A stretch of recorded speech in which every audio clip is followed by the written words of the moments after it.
तुम्ही मेणबत्तीच्या ज्योतीवरती ध्यान जर केलं तर तुम्हाला तुमचा अभ्यास सोपा होण्यासाठी त्याचा खूप चांगला फायदा होऊ शकतो. रंगशक्तीचाही तुमच्या मेंदूवर फार परिणाम होतो. तुमचं मेंदूची एकाग्रता शक्ती वाढण्यासाठी तुम्ही एकाग्रता कार्डाची माझ्याकडे मागणी करा. तुमच्या मेंदू लहरीला अनुसरून तुमच्यासाठी खास मी एकाग्रता कार्ड बनवून देईल, जेणेकरून त्या रंगाचा तुमच्या मेंदू लहरींवरती खूप पॉझिटिव्ह इफेक्ट मिळेल. त्याचबरोबर सगळ्यात महत्वाची गोष्ट म्हणजे आहार. तुम्ही आजकाल पावभाजी खाता, पिझ्झा खाता, बर्गर खाता, पण मी तर म्हणते यापेक्षा तुम्ही कार्डबोर्ड खा, कारण तो या सगळ्यांपेक्षा जास्त न्यूट्रिशियस आहे. मग तुम्ही तुमच्या मेंदूचा पोषक आहार काय आहे हे समजून न घेता काही पण अरबट चरबट खायला लागलात तर तुमचा मेंदू जो आहे तो अत्यंत तणावयुक्त होणार आणि मेंदूची सक्षमता जी आहे ती हळूहळू कमी होणार. आणि म्हणून ताजी फळं खा. Fruits are fuel for the brain. ताज्या फळांमध्ये, ताज्या पालेभाज्यांमध्ये आणि पाण्यामध्ये प्रचंड प्रमाणात ऑक्सिजन असतं आणि ऑक्सिजन आपल्या शरीरात गेलं की मनाला फ्रेश वाटतं अगदी. आणि म्हणून तुम्ही तुमच्या आहारामध्ये या गोष्टीचं पथ्य पाळलंच पाहिजे. Ice creams, cold drinks, pizza, pav bhaji, burger हे सगळे पदार्थ महिन्यातनं कधीतरी तुरळकपणे एखाद्या वेळेस ठीक आहेत, पण यांची सवय लागणं हे तुमच्या लिव्हरसाठी फार त्रासदायक आहे. माझ्या दवाखान्यात एक लंडनचे डॉक्टर आले होते आणि ते म्हणाले की आमच्या युरोपमधल्या मुलांमध्ये लिव्हर मध्ये सिरोसिस होण्याचं प्रमाण खूप वाढलेलं आहे आणि हे सिरोसिस फॅटी लिव्हर सिरोसिस आहे. म्हणजे फॅटी ऍसिडचं प्रमाण शरीरामध्ये वाढल्यामुळे लिव्हर खराब होणं. आणि हे फॅटी ऍसिड काय वाढतं तर चीज खाल्ल्यामुळे. अगदी साधासा गोष्ट आहे की ज्याच्यामुळे लिव्हर खराब होतं. ते आपण आपल्या आरोग्याला धोकादायक निर्माण करतो आहोत. ती गोष्ट आपण टाळली पाहिजे.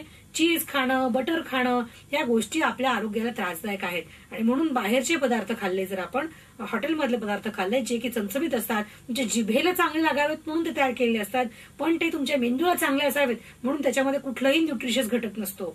आणि म्हणून घरचं ताजं अन्न वेळेवर खाणं ही गोष्ट तुम्ही निश्चितपणे करायलाच पाहिजे. आणखी एक महत्वाची गोष्ट म्हणजे स्मरणशक्ती. तुमची स्मरणशक्ती चांगली तल्लख व्हावी म्हणून तुम्ही नियमितपणे अभ्यासाला उजळणी केली पाहिजे. अभ्यासाची उजळणी म्हणजे मेंदूला उजाळा असतो.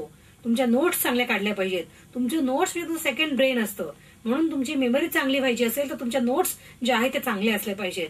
त्याचबरोबर एखादी गोष्ट खूप अवघड वाटत असेल तर त्याला चाल लावा. ती चाल लावून पाठ करा. ती गोष्ट तुम्हाला लवकर पाठ होईल. एखाद्या गोष्टीबद्दल नीट क्लिष्टता वाटत असेल, खूप किचकट वाटत असेल तर मित्रमैत्रिणींमध्ये चर्चा करा. ती गोष्ट हळूहळू सोपी व्हायला मदत होईल. आणि नियमितपणे जर उजळणी करायला लागलात, परीक्षेच्या 1 तास अगोदरपर्यंत तुम्ही जर ही नीट उजळणी करायला लागलात तर तुम्हाला परीक्षेमध्ये 100% सगळ्या गोष्टी नीट आठवतील. आणि ही स्मरणशक्ती चांगली ठेवण्यासाठी नियमितपणे अभ्यास करणं, सातत्य ठेवणं हाच एक महत्वाचा मंत्र आहे. आणखीन एक महत्वाची गोष्ट ती म्हणजे परीक्षेच्या बाबतीत. परीक्षा जवळ आली की तुम्हाला टेन्शन येतं. टेन्शन आलं की तुम्ही विसरता. बरेच मुलं मला म्हणतात की आम्ही परीक्षेच्या हॉलमध्ये जातो तेव्हा आम्हाला उत्तर येत असतं, पण परीक्षेच्या हातात प्रश्नपत्रिका पाहिली की त्याचं उत्तर आम्ही विसरतो. असं का होतं? कारण तुमच्या मनामध्ये खूप टेन्शन येतं आणि एकदम टेन्शन वाढल्यामुळे तुमचं ब्रेन एकदम पूर्ण जसं कॉम्प्युटर जो असतो हँग होतो तसं ब्रेन तुमचं हँग होतं आणि मग ते काहीच तुम्हाला उत्तर देत नाही. अशा वेळेस काय करायचं? एखादी पेपरमिंटची गोळी किंवा तुळशीचं पान आपल्या तोंडामध्ये ठेवायचं, जेणेकरून आपल्या ब्रेनला ब्लड, ग्लुकोज, ऑक्सिजनचा सप्लाय वाढेल आणि तुमचं मन जे आहे ते परत तल्लखपणे मेंदूला साथ द्यायला लागेल आणि तुम्हाला उत्तर आठवेल. दुसरी गोष्ट म्हणजे अवघड प्रश्न जर असेल तर तो सोडून द्यावा आणि जी सोपी प्रश्नांची उत्तर ती आधी द्यावीत. आपोआप मेंदूचा रिलॅक्सेशन व्हायला लागलं की अवघड प्रश्नाचं उत्तर पण तुम्हाला सुचेल. आणि परीक्षेच्या टिप्स मध्ये सगळ्यात महत्वाचं म्हणजे परीक्षेच्या काळात आपण जागरण करू नये. परीक्षेच्या काळात तणावमुक्त राहावं, व्यायाम सोडू नये. परीक्षेच्या काळामध्ये अधिकाधिक आपलं मन शांत राहावं, साधा सात्विक आहार सेवन करावा. अशा छोट्या छोट्या उपायांनी आपण परीक्षेचा गड हा अत्यंत सोप्या पद्धतीने सर करू शकतो. आणि साधा सर करणार नाही, तुम्ही तो गड गाजवाल. तुम्हाला तुमच्या आयुष्यामध्ये आत्मविश्वास येईल की मीही हे करू शकतो आणि तुम्ही सुद्धा तुमचे परीक्षेमधले मार्क वाढवू शकता. तुमच्या पहिल्या पासात नंबर येऊ शकतो. कुणीही तुमच्या वर्गामध्ये असं काही निसर्गदत्त बुद्धिमत्ता घेऊन आलेलं नाही की जेणेकरून त्याचा पहिला नंबर कायमचा येईल. ती व्यक्ती तसे प्रयत्न करते, तुम्हीही तसा प्रयत्न करू शकता. आणि प्रत्येकाने पहिला आलंच पाहिजे किंवा वर्गामध्ये नंबर मिळवायला पाहिजे असं पण नाही, पण तुम्हाला जे तुमची कॅपॅसिटी आहे, जे तुमचं पोटेन्शियल आहे, जी तुमची सक्षमता आहे त्या तुमच्या क्षमतेनुसार तरी तुम्ही तुमचा अभ्यास जो आहे तो सुसूत्र पद्धतीने केला पाहिजे.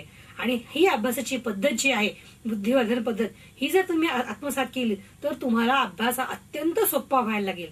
आणखीन एक महत्वाची गोष्ट विद्यार्थी मित्रांनो मला तुम्हाला सांगायची आवर्जून, ती म्हणजे टीव्ही पाहणं.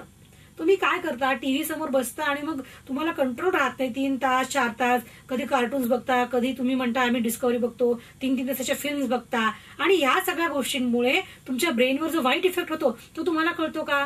या संदर्भात आपण एक संशोधन केलं होतं आणि एखादा मुलगा टीव्ही बघत असताना त्याच्या मेंदूलहरी कशा बिघडतात त्याचं आपण संशोधनात दाखवलं होतं. तुम्हाला आश्चर्य वाटेल, कोमामध्ये गेल्यानंतर मेंदूची अवस्था जी असते ना ती टीव्ही बघताना असते. म्हणजे तुमचा मेंदू कोमामध्ये गेलेला असतो.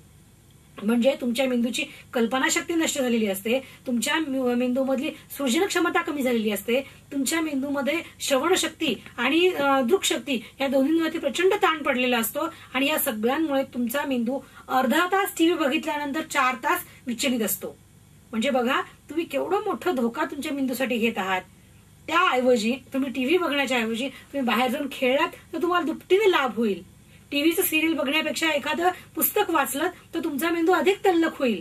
तर आपलं ब्रेन एम्पॉवर करण्यासाठी आपण आपल्या मेंदूचे जे शत्रू आहेत, नंबर 1 टीव्ही, नंबर 2 वाईट फूड आणि नंबर 3 आळसाने बसणं, हे आपण दूर केलेच पाहिजेत. निश्चित असा संकल्प केला पाहिजे. जर आपण एखादी गोष्ट मनात डिटरमाइन करतो, डिटर्मिनेशन इज व्हेरी इम्पॉर्टंट. तुम्ही संकल्प केलात ना की सगळ्या जगातल्या शक्ती तुम्हाला अनुकूल व्हायला लागतात. तुमचा जो अवघड मार्ग आहे तो सोपा व्हायला लागतो. त्यामुळे तुम्ही तुमच्या मनाशी एकदा संकल्प करा की मी माझा अभ्यास सोपा करणार आहे. त्या क्षणापासूनच तुम्हाला अभ्यास सोपा व्हायला सुरुवात झालेली असेल. आणि म्हणून तुम्ही तुमच्या परीक्षेमध्ये खूप चांगलं यश मिळवण्यासाठी, कधीच निराश न होण्यासाठी तुम्हाला माझ्यातर्फे खूप खूप खूप शुभेच्छा and all the best to you. Thank you very much.